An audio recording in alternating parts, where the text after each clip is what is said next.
gaming, news, and much, much more. Live from Cleveland, Ohio, this is the Live Gamer Show with your hosts, Taylor Radigan and Nick Torelli.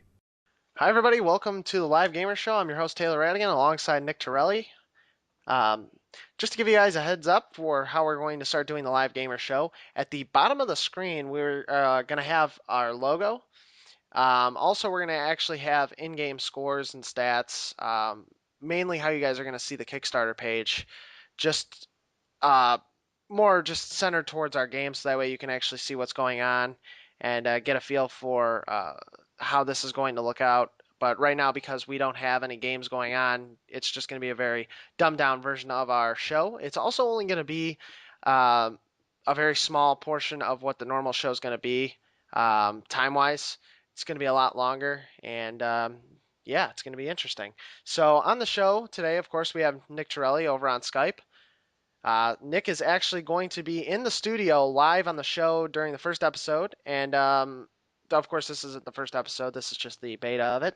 We're going to have a way better studio setup because we all know my setup and Nick's setup is god awful. So we're going to have a lot better of a setup. We're going to have in-game footage. Certain things right now we can't show, so we're going to be talking about a lot of games that we're not going to be able to show any gameplay for because of copyright infringement. So we do apologize for that. So you get to see me and Nick's mug for most of the time, unfortunately. So good things are coming. So just to give you guys a little bit of a heads up. So that's that. A little bit of game news. We are going to talk about our Kickstarter game. This whole radio show / video podcast is going to be talking about what's going on in the gaming world, how the game is coming along, just a whole bunch of different things. So we're going to start all of our episodes off with basically what we're doing in the game, our game that we're making, the Virtual Laser League, and how we're going to be able to pretty much hit our deadline, or if we're coming across any speed bumps. Also, you're going to hear me say and a lot. It's going to be fixed. I guarantee you that. Yeah, so that's pretty much basically what we have going on. Currently, character models are now available for you to check out on the website. They look fantastic. Thank you, Nick, for that. They look excellent. The player names and numbers are displayed on the armor itself. The level is completed, and the Kickstarter is about 90% done. So we should have that set up Friday. And I don't know about you guys, but it looks 50 times better than the last one. And Nick, you would probably agree. It looks fantastic. I personally thought it was 100. Yeah, well, yeah, same thing. What are small details? But anyways, yeah. So like I said, all these things are in beta form. Of course, some of the quality isn't going to be on par. Again, we're doing this through Skype right now, just because a tough schedule right now, and just trying to get all the pieces together. So we do apologize for some of the quality. But anyways, let's get on with the show. First topic I want to talk to you guys about is with Killer Instinct coming out, which Rare title would you like to see remade or have a sequel? Now, this game is going to be made not by Rare, but by a company called Double Helix, which, if you guys don't know, Double Helix has made some pretty god-awful games. They've made Green Lantern's game, they've made G.I. Joe, just to name a couple, and they're all like absolutely terrible. When I saw G.I. Joe's game, I'm like, this looked like N64 graphics. The gameplay's terrible. It's like a overhead shooter. It's stupid looking. So, Nick, what Rare title would you like to see be redone with the Rare company itself, not with stupid Double Helix?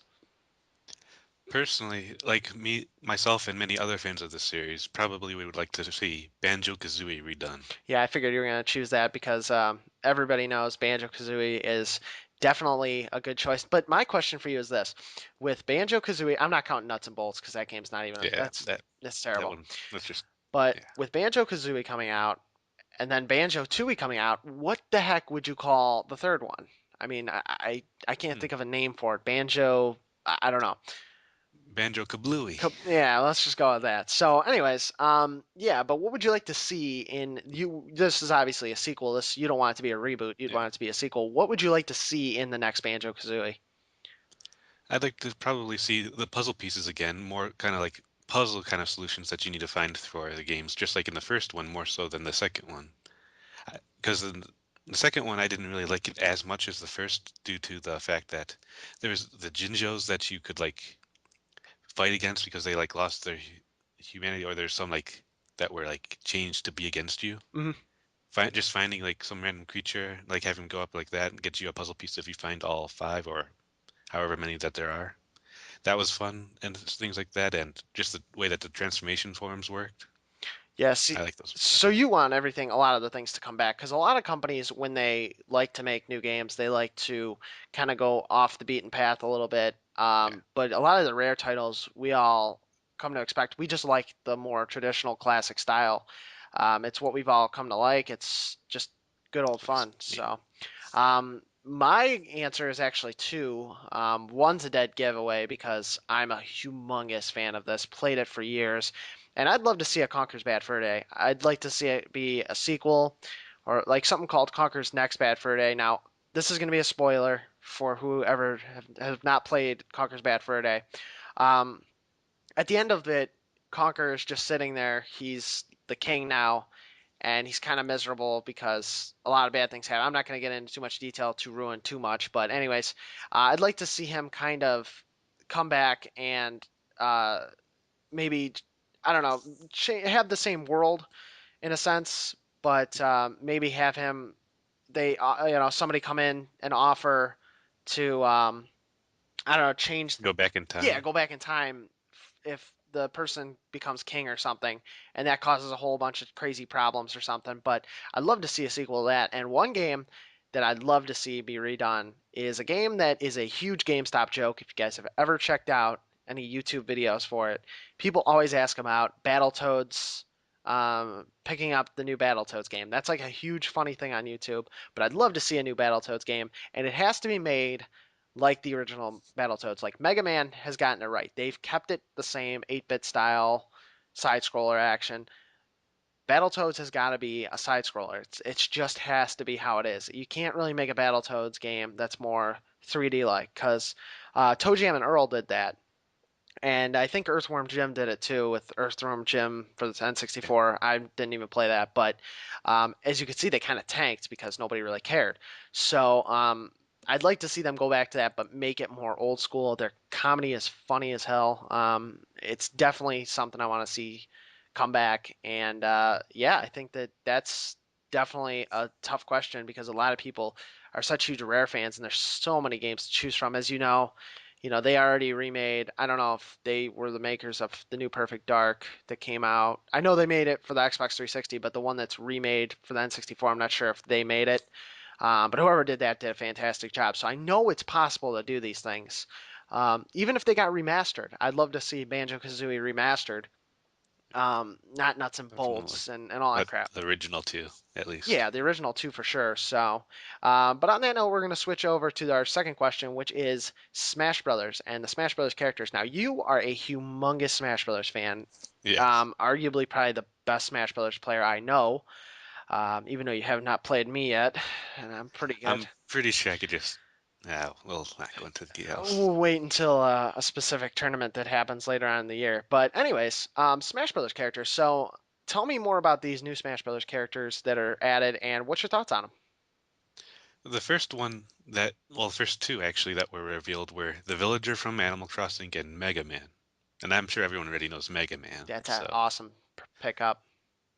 yeah. But then the third one, which surprised both you and me actually, where the Wii Fit Trainer, female Yeah, Wii at Fit Trainer. first when you told me this, I'm like, the Wii Fit Trainer. I'm like, that's a stupid one. Because me and you were talking about it. Like, I want to see Dr. Wily or some crazy guy like that or something. I thought they could do more, but I watched the trailer for it, and I gotta say, that's a sweet character.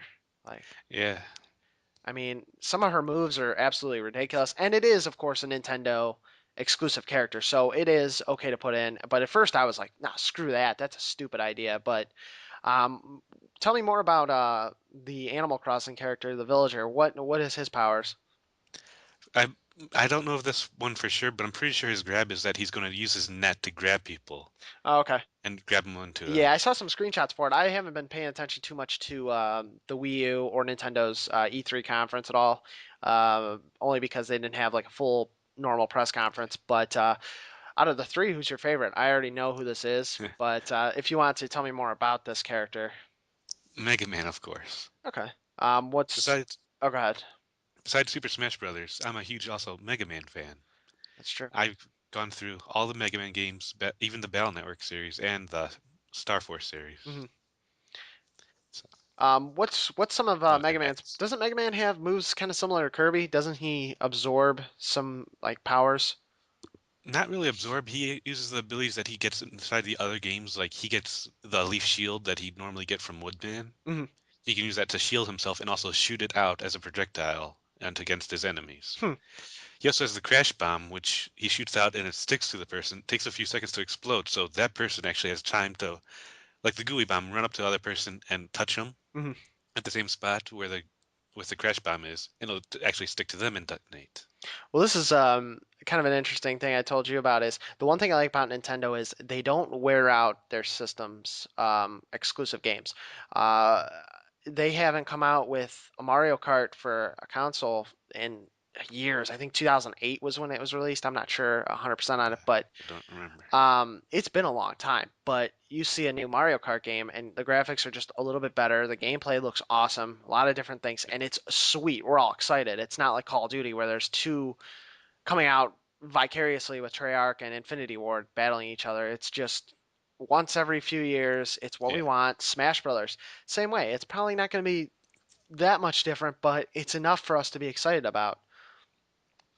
So I think that I think Nintendo's really got their pieces together, and I think all three companies really got their stuff together, especially because Microsoft announced today that they are doing a complete 180 on their whole trading in console. and yeah and connected 24 hours, the whole crap like that. And uh, I think that that was a smart move. They needed to jump back from that because they were defending that to a T on that. And Yeah, even PC magazine said that Xbox was still going to win the console war.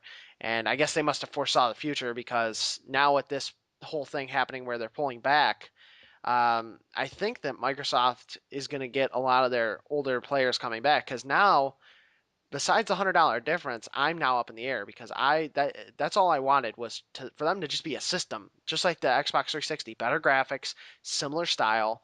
I wasn't a big fan of the Kinect, but I'm sold on the new Kinect. I think the new Kinect looks cool. It's not really anything that's really interesting to me. I'd rather have saw them buy out Oculus Rift, but now Oculus Rift is making a fortune on investors. I think they made $18 million on investors a couple of days ago, so they're getting going on to bigger, better things. But I think it would have been cool to see Oculus Rift do an exclusive with Microsoft to kind of yeah.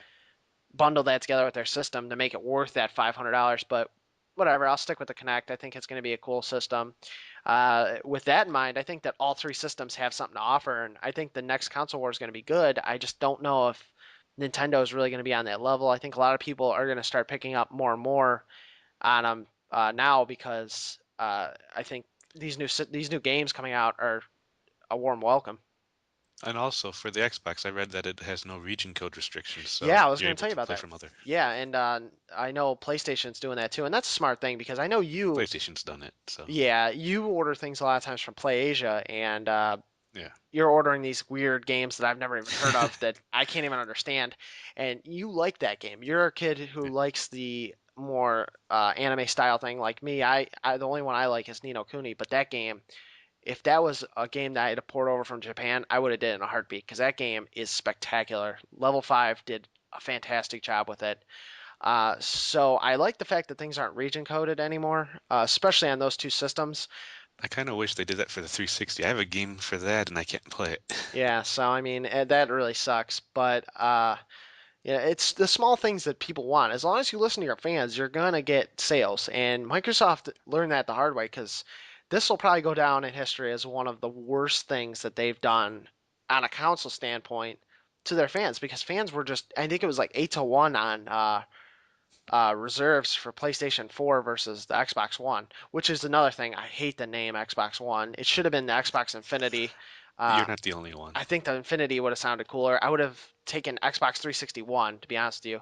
So yeah, I think that right now, currently, I think that the whole console war is interesting. It's a topic that we will get into more detail as we go along, but of course, we are going to keep this show kind of short, but we're going to move on to our third topic, and that, of course, is your favorite next-gen title. Now, this could be anything, and it can be handhelds because we all know the Vita is still kind of fresh. I count it as fresh. The 3DS is still, I'm going to count that as a next-gen system right now. So, Nick, what is your favorite next-gen title? As of this moment, the one that is my favorite and most anticipated for me would be the Pokemon X and Pokemon Y series. Fair enough, fair enough. It looks pretty cool. Tell me more about the new features that are going to be in this game. From what I've learned and read about, it is that you're going to be able to connect anywhere to anyone, anywhere at any time, basically online. You could trade anytime or battle anytime, It's really. awesome. There's going to be a new battle system called aerial battles, where only Pokemon that can like either float or actually fly can fight against each other. They'll be high up in the air actually as they battle. So you get to see that aerial battle like going around them. You can see the ground below where you and the opponent are. So they pretty much just revamped the original style for it and kind of added new elements to the game.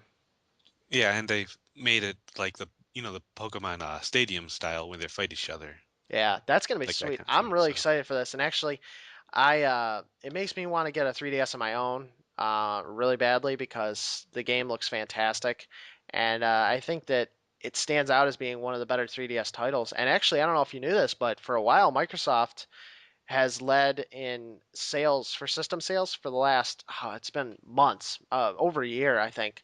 And actually, the 3DS has now topped it this month, or possibly last month. I'm not sure. I'm getting everything mixed up, but they actually topped it recently. And I think it's because of all these new titles coming out. They have Donkey Kong Country that just came out.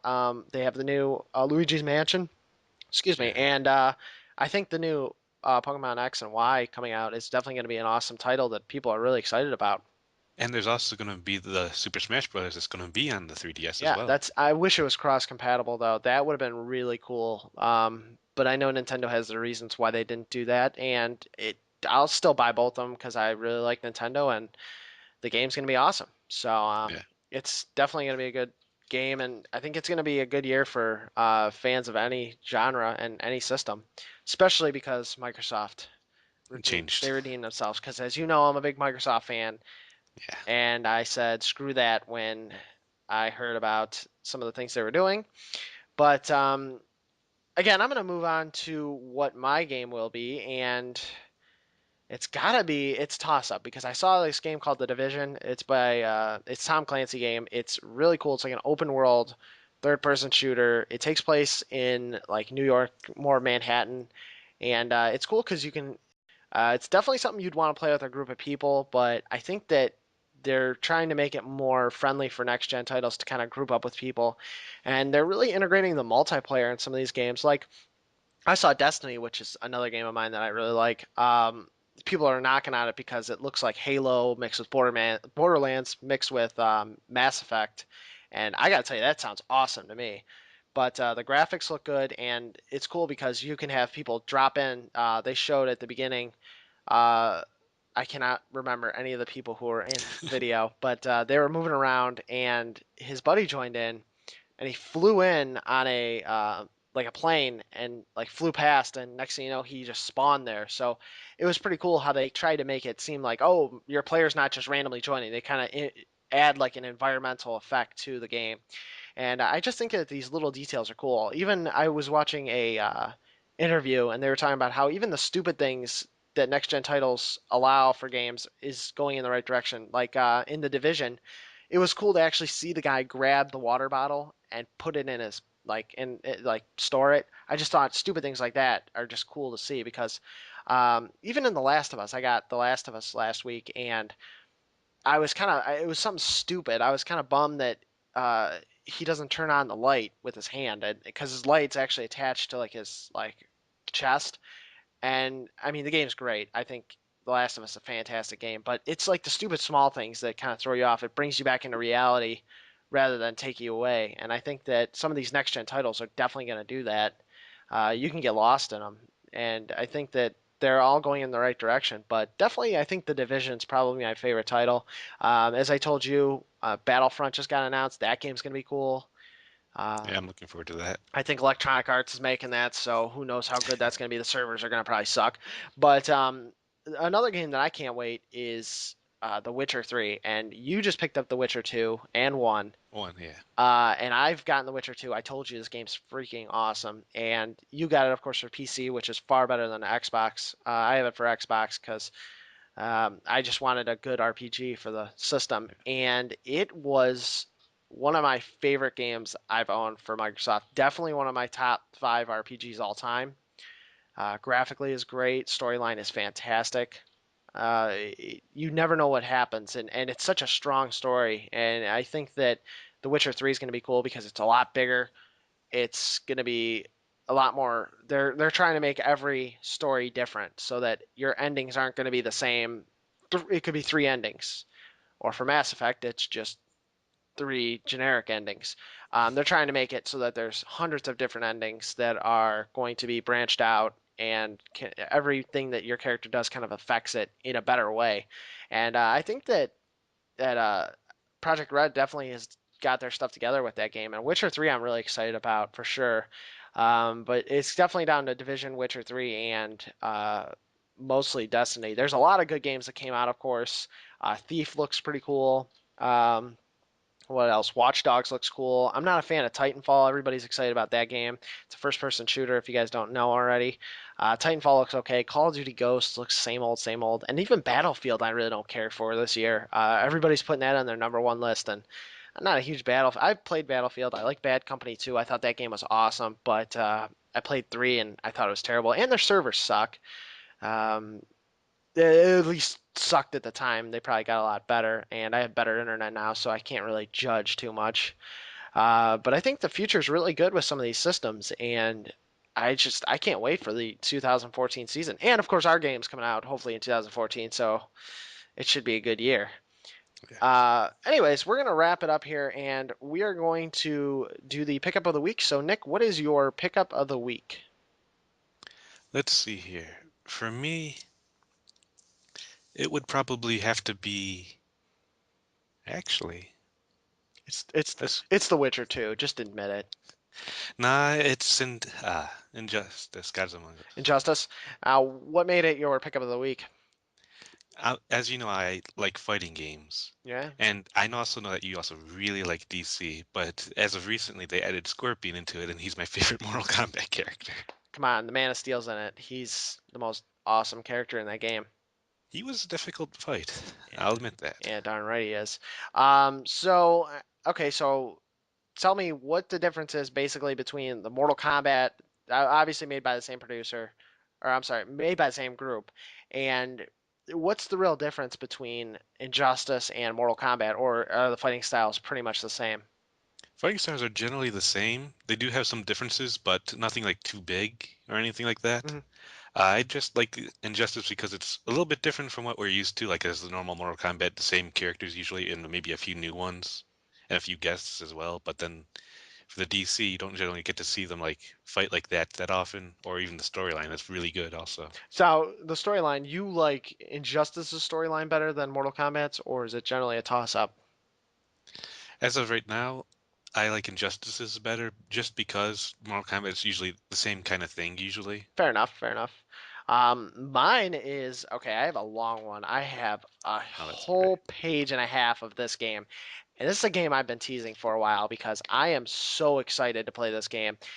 It's a game that Microsoft really didn't talk too much about, and I saw it on the dashboard one day and I looked at it, I was like, what is this game called? And this game's called State of Decay. Now, this is a $20 Xbox arcade game. This is a open world survival horror. I'm sorry, I'm going to read this from a script because there's so much to talk about. I don't want to lose any detail from this fantastic title. This is an open world survival horror game. It's the point of the game is to kind of survive, build a defense, and most important, recruit survivors because this game is hard. It is. It's not to the point where it's like, oh man, this sucks. It's more of a if you go out in the open, you are really exposed. There are zombies. The zombies are hard to take on. You're not going to go out and just Left for Dead, tear them all apart kind of thing. Gunshots are a whole different story in this game. If you shoot a zombie without a muzzle, or suppressor, you are screwed. These guys will come out of the works and just destroy you. So um, I definitely like this is a more interactive game.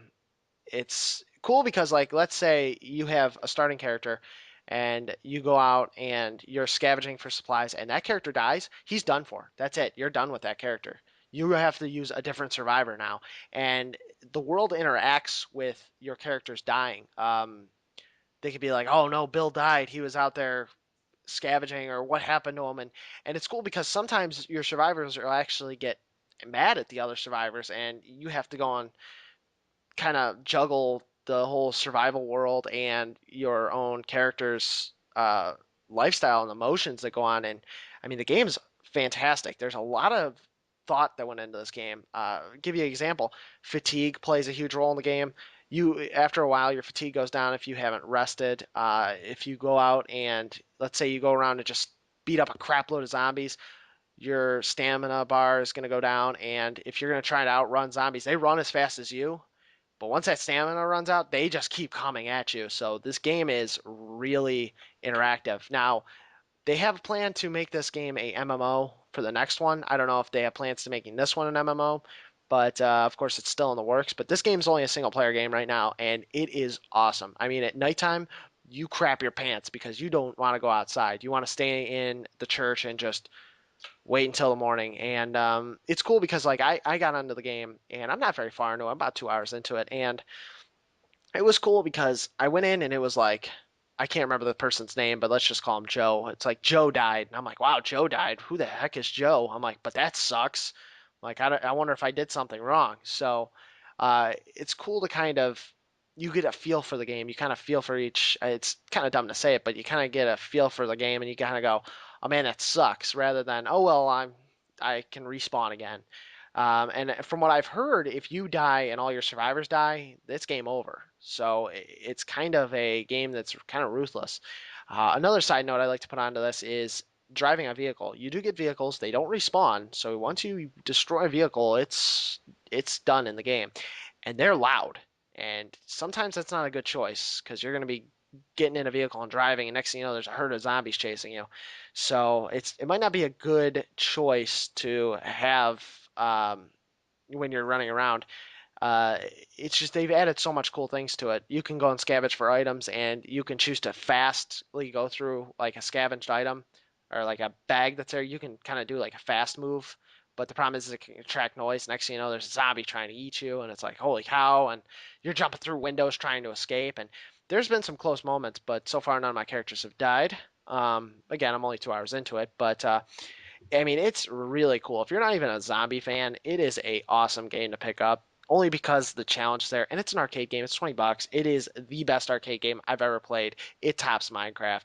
It is that awesome. This game, I wish I had more time to play it because it deserves 100% of my attention.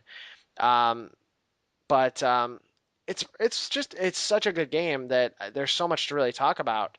Uh, Another thing that's cool too is like your melee weapon. Let's say you get a baseball bat or something, and you're in a fight and you're beating a bunch of people up. That melee weapon will eventually be broken, and if you're fighting a bunch of zombies and that thing breaks and you don't have another weapon besides like a gun or something, you're going to be forced to either run or use that gun, and you don't want to use that gun. I'm telling you right now, I almost learned the hard way with that. I thought I could go Clint Eastwood and just blow people up, but that was not a good idea. Um, but this game is fantastic. There's a lot going on, and it's like I said, it's just like an RPG. The currency system's cool in the game because if I scavenge items and I put items into your the home base inventory for anybody to use, you actually gain points so that you can pull stuff out. It's not really a currency game where I put money in so I can buy stuff. It's kind of a you put in, you can take out. It's kind of like a take a penny, leave a penny system. So I think the game's awesome. I definitely give it a 9.5 out of 10. The graphics aren't 100% good, but I don't care. It's an arcade game. It's honestly worth a $60 purchase. It could have been a full title. Had they have maybe done a couple small things, there's a small bugs, but definitely nothing to take away from the game. There's a demo you can play of it. Try it. It is fantastic. You will be hooked on the game.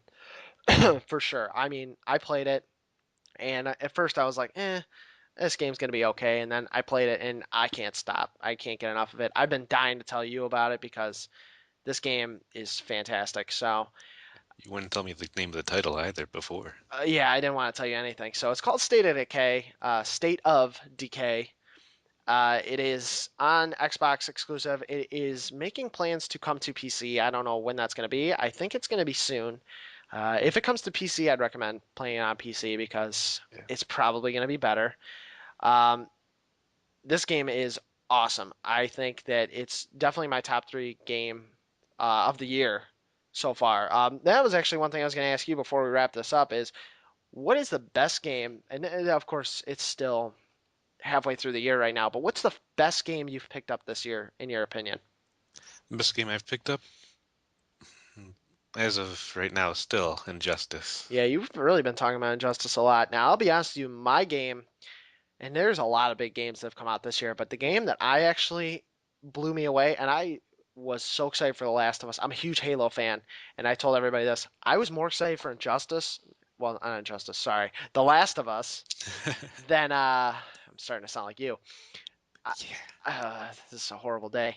Um, I actually was more excited for The Last of Us than I was Halo 4, but there's a game that definitely topped it, and that was Ni no Kuni, which came out in February. And I hate anime. Hate anime. You know I hate Yeah, anime. I hear that every day. Like that poster in the background of that One Piece. I can't stand anything anime. Alrighty.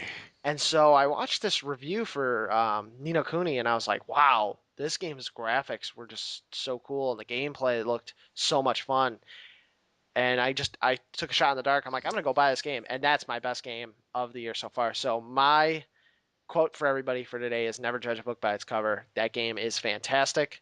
Uh, it's something that so far has been a big PlayStation year for me, and I'm a big Microsoft fan. And a lot of these games, besides State of Decay, have been PlayStation pickups. So kudos to you, Sony.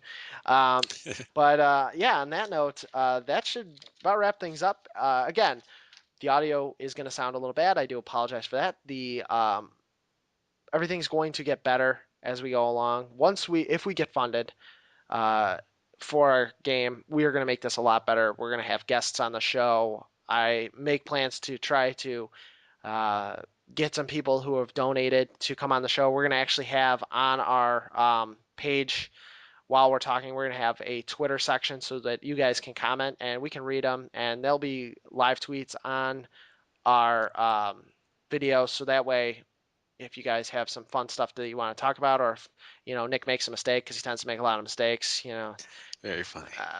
yeah, You I'm the one who said Injustice. But anyways, if you guys have anything cool to say, you can tweet it and do whatever. But again, at the bottom of the screen, we're gonna also have scores of the games, and yeah, a lot of cool things are coming for this radio show. So again, radio show coming to our Kickstarter, and we are also going to have video podcasts going on, pre-game interviews for our games, post-game interviews, players of the week we're going to talk about, and we're also going to have the VLL network, which is going to be kind of like Sports Center.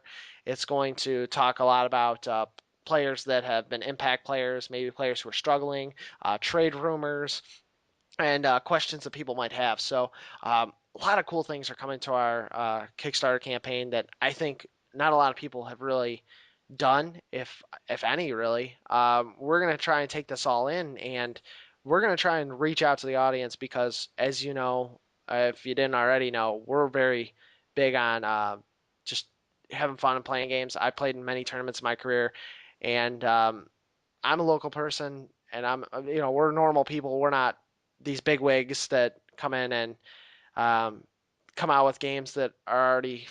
We're not an established studio. We're not a company that have come out and has already made these multi-million-dollar games. But we have big talent. Nick, of course, from Tribeca Flashpoint, and I have a degree in digital design, so we're definitely ready for this. Nick's made games in the past. I've drawn stuff.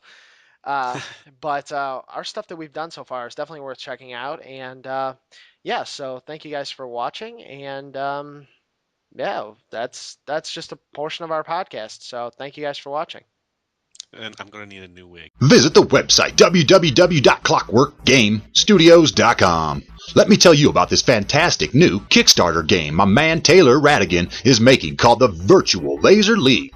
This game is a new electronic sports game inspired by the classic game laser tag. The Virtual Laser League allows you to play in online seasons, draft players, trade players, grow a fan base to cheer you on in the stands, and much, much more. This game revolves around the player, not the other way around. The VLL will also be broadcasting certain matches each night live with player interviews, post-game wrap-ups, and much more for you to watch. Create your dynasty today. So be sure to check out the website at www.clockworkgamestudios.com. Again, that's www.clockworkgamestudios.com. The Virtual Laser League, an esport to the next level.